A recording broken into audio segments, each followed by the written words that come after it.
జై శ్రీరామ్ అందరికీ నమస్కారం. వెల్కమ్ టు న్యూస్ అఖండ. నేను మీ కస్తూరి శ్రీధర్. మిత్రులారా, ఇప్పుడు కమ్యూనిస్టులు అట్టేటోళ్ళు మీకు తెలుసు కదా. ఈ కమ్యూనిస్టులను హైకోర్టు ఎవరా బాంబే హైకోర్టు ముక్కు పట్టుకొని మూతిపళ్ళు రాలగొట్టి పారదొబ్బింది. సరే, ఇంతకు ఏం జరిగింది ఏంది అనేది ఈ న్యూస్ ద్వారా మీకు చెప్పే ప్రయత్నం చేస్తా. ఈ న్యూస్ మాత్రం సూపర్గా ఉంటుంది, ఓకేనా. మన దేశానికి పట్టిన మొట్టమొదటి దరిద్రం వచ్చేసి ఈ కమ్యూనిస్టులే. ఈ కమ్యూనిస్టులు మన దేశం కోసం కాకుండా ఎప్పుడు కూడా విదేశాల సంఖ్యలు నాకుతూ ఉంటారు. ఏది పాకిస్తాన్ వాళ్ళది, చైనా వాళ్ళది, వీళ్ళ సంఖ్యలు నాకుతూ ఉంటారు. ఏమే ఈ కమ్యూనిస్టులు ఎప్పుడు కూడా మన దేశ ప్రయోజనాల కోసం పనిచేయాల. వీళ్ళ బతుకంతా కూడా విదేశాల అడుగులకు మడుగులొత్తడంతోనే సరిపోతాన్ని. ముఖ్యంగా చైనా అన్నా లేకపోతే ఈ అరబ్ దేశాలన్నా మన దేశంలో ఉన్నటువంటి కమ్యూనిస్టులకు చిన్న పాఠం కాదు, మామూలు పాఠం కాదు. వీళ్ళకు అంత ప్రేమ. వీళ్ళు వాళ్ళ కోసం ఏమి చేయడానికైనా కూడా సిద్ధంగా ఉంటారు. 1962లో భారత్కు చైనాకు మధ్య యుద్ధం జరిగినప్పుడు ఈ కమ్యూనిస్టులు బహిరంగంగానే చైనాకు సపోర్ట్ చేశారు.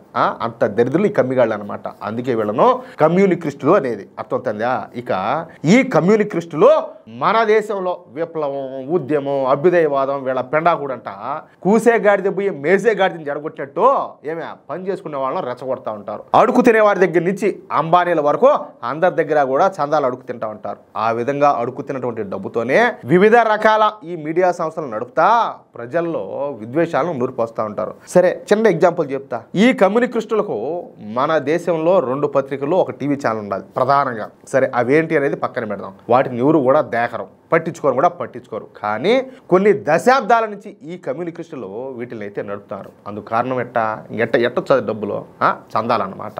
వీళ్ళు చందాల పేరు చెప్పి అమాయక ప్రజలను బెదిరించి భయపెట్టి డబ్బులు అయితే వసూలు చేస్తూ ఉంటారు. ఏమన్నా దేశానికి ఉపయోగపడేదా, ధర్మానికి ఉపయోగపడేదా, ఏమన్నానా ఎంతసేపటికి వాళ్ళ పొట్టబోసుకోవడం చెప్తే పొరంబోకముండా కొడుకులు. ఇకపోతే వీళ్ళు మన దేశంలో ఉన్నటువంటి ముస్లింలను తమ ఓటు బ్యాంకుగా మార్చుకున్నారన్నమాట.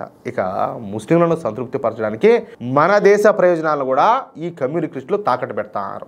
ఇక్కడ ఒక మాట చెప్తాను నేను మీకు. చైనా వచ్చేసి కమ్యూనిస్టు దేశం కదా. చైనాలో కూడా ముస్లింలు ఉన్నారు, ఉయ్గురు ముస్లింలు అంటారు. కనీసం వాళ్ళకు ఖురాన్ చదివేదానికి కూడా వాళ్ళకి అక్కడ హక్కులు లేవు.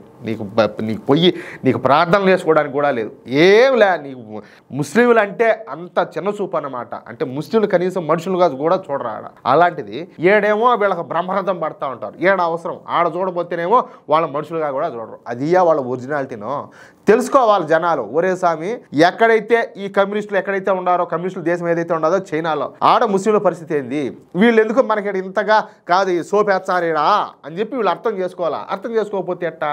అవునా కదా. అయితే ప్రస్తుతం ఇజ్రాయెల్ గాజాలోని హమాస్ తీవ్రవాదులపైన యుద్ధం చేస్తా ఉండే సంగతి మీకు కూడా తెలిసిందే. అదేం కంటిన్యూగా జరుగుతూనే ఉండదు. అప్పుడప్పుడు కొన్ని బ్రేక్లు వేసినా కూడా, ఏది మన ఆపరేషన్ సింధూర్ కదా బ్రేక్ వేసినట్ట, మిగతా టైంలో వేసి వంగదొక్కి పారదొబ్బుతారు. కానీ ఈ కమ్యూనిస్టులు మాత్రం హమాస్ పేరుతో ఈ ఇజ్రాయెల్ అమాయకులైనటువంటి ముస్లింల ప్రాణాలు తీస్తాందని, ముస్లింలకు నిల్వ నీడ లేకుండా చేస్తుందని, ఆ దుర్మార్గాలను అరికట్టాలని అందుకోసం ముంబైలో ఒక భారీ ర్యాలీకి అయితే ప్లాన్ చేశారు. మీకు అంత కాదులే, మీరంత శుద్ధలైతే శుద్ధపోసలైతే ఆ చైనాలో ఏం జరుగుతుంది దాని గురించి కూడా మాట్లాడొచ్చు కదా.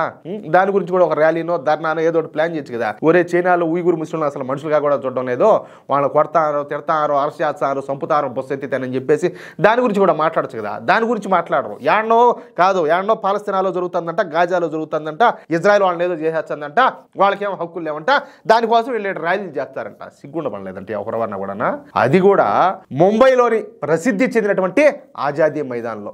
ఈ ఆజాదీ మైదాన్కు ఒక గొప్ప చరిత్ర ఉన్నది. ఈ ఆజాదీ మైదాన్ నుంచే అప్పట్లో మన స్వాతంత్ర సమరయోధులు మన దేశ స్వాతంత్రం కోసం ఉద్యమాలు చేస్తూ ఉన్నారు. అలాంటి పవిత్రమైనటువంటి ఆ ఆజాదీ మైదాన్లో ఈ కమ్యూనిస్టులు గాజాలోని ముస్లింల కోసం ఒక భారీ ర్యాలీకి అయితే ప్లాన్ చేశారు. అయితే మహారాష్ట్ర పోలీసులు ఈ కమ్యూనిస్టులకు పర్మిషన్లు అయితే ఇలా, ఎందుకంటే వీళ్ళ బుద్ధి తెలుసు కదా.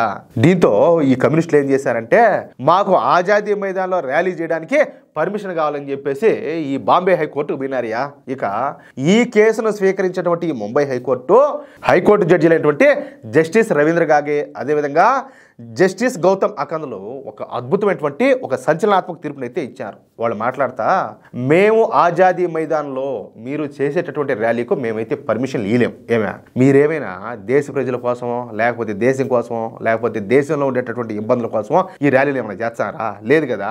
మీరెక్కడో వేల కిలోమీటర్ల దూరంలో ఉండేటటువంటి గాజా కోసం పాలస్తీనా ప్రజల కోసం ఈ ర్యాలీని చేస్తామా అంటున్నారు. మేము ఇప్పుడు మిమ్మల్ని అడుగుతున్నాం, దేశభక్తి అంటే ఇదేనా మీ దేశభక్తి అంటాలే?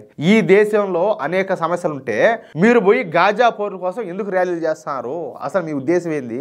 మన దేశంలో ప్రజలు అనేక ఇబ్బందులు అయితే ఎదుర్కొంటున్నారు, కానీ మీరు వీటన్నింటిపైన పోరాటాలు చేయకుండా గాజా పౌరుల కోసం ఎందుకు ఇక్కడ ర్యాలీ చేద్దాం అనుకుంటున్నారు?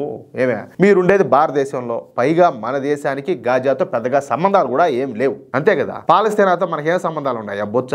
మనకు ఇజ్రాయెల్తో బలమైనటువంటి సంబంధాలు అయితే ఉన్నాయి. ఇప్పుడు మీ మూలంగా ఆ సంబంధాలు చెడిపోయే అవకాశం ఉండాలి. వీళ్ళకి కావాల్సింది కూడా అదే. మీరు చేస్తుంది పద్ధతే కాదు. అందుకే మేము మీరు చేయాలనుకుంటున్నటువంటి ఈ ర్యాలీకి అయితే పర్మిషన్ ఇవ్వలేమంట. ముంబై హైకోర్టు ఈ కమ్యూనిస్టులకు చీవాట్లు పెట్టి 4 బాగా తగిలిచ్చి వీళ్ళ అసలు రూపాన్ని అయితే బయట పెట్టింది. అది విషయం. మొత్తానికైతే మంచి బడి దెబ్బ పడింది కదా, అట్టే జరగాల. లేకపోతే వీళ్ళకి అవసరం అంటే వీళ్ళకి ఏడాది అసలు చెప్పేదానికి అర్హత ఉండదు అసలు వీళ్ళకి మాట్లాడేదానికి. చైనాలో ఏం జరుగుతుంది, కొరియాలో ఏం జరుగుతుంది, వీళ్ళు ఏమైనా మాట్లాడగలుగుతారా? అబ్బాయి దాని గురించి మాట్లాడరు. కానీ ఓయమ్మ పాలస్తీనాలో ఇట్లా జరుగుతుందంట, గాజాలో ఇట్లా జరుగుతుందంట. బంగ్లాదేశ్లో మన ఈ మధ్య అంతా హిందువులను ఓచుకోతకు వచ్చిరే, అప్పుడు డిక్కీలో ఏం పెట్టుకున్నారా? ఏం పెట్టుకున్నారు అంటాలే, అప్పుడు మాట్లాడలేదు మీరా? పశ్చిమ బెంగాల్లో ఈ రోడ్డు కూడా దారుణాలు జరుగుతూనే ఉన్నాయి. ఏడి వినారు మీరంతా కూడా? నోటికి ఏం పెట్టుకున్నారు నోట్లో?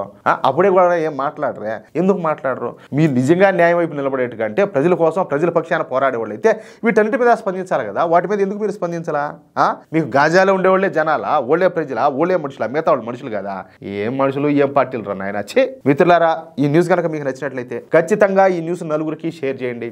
అదేవిధంగా ప్రతి ఒక్కరు కూడా మీ యొక్క అమూల్యమైనటువంటి అభిప్రాయాలను ఖచ్చితంగా స్పష్టంగా కామెంట్ రూపంలో తెలియజేయండి. ఇంకో విషయం ఏంటంటే, ఇంతవరకు మీరు కనుక మన ఛానల్ను సబ్స్క్రైబ్ చేసుకున్నట్లయితే ప్రతి ఒక్కరు కూడా మన ఛానల్ను సబ్స్క్రైబ్ చేసుకోండి, సపోర్ట్ చేయండి ప్లీజ్.